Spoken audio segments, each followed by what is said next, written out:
Hi there, today I'm going to show you how to do a nozzle check, which is like a very simple test page from your Epson XP-405. Now this is nice and simple, it can be done from the printer itself, using the screen and a few of the buttons seen here. If you're not already on the home screen of the printer, this button will be illuminated, just press it to be returned here. So, first of all we need to move ourselves along to setup, which we do by pressing this right hand arrow until setup is highlighted. Then we press OK to go in.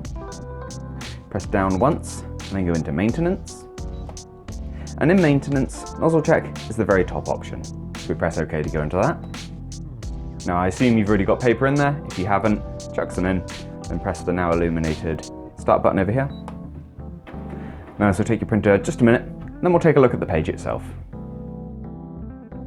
Now, unfortunately, this printer has come in to us with a printhead issue, so we are actually missing the yellow portion and the black portion of the test page. But what you should have is something more like what you can see on screen now, with a breakdown of the 4 colours, showing your printer's ability to both produce those colours and also print those colours in fine detail. So if we look back at our sheet, you can see the pattern itself is made up of a whole series of lines going down on a slight slope, and like a break in those lines would typically manifest itself as like a horizontal lines running across your print.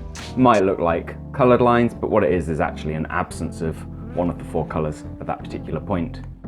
If, like me, you've got blocks missing, that obviously indicates like a blocked portion of the printhead where whichever colour cannot come through at all, which is what we've got here for the yellow and almost entirely for the black too.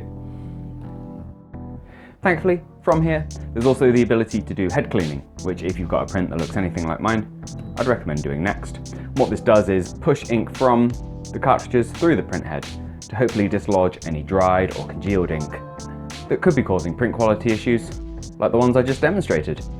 So I'd recommend doing cleans and nozzle checks like I've just shown you, pulling that ink through, making sure you've got the best quality of print possible. If you found this video useful, please do let me know with a like. If there's anything else you'd like to know about this machine that isn't covered in our other videos on it, please do let me know down in the comments.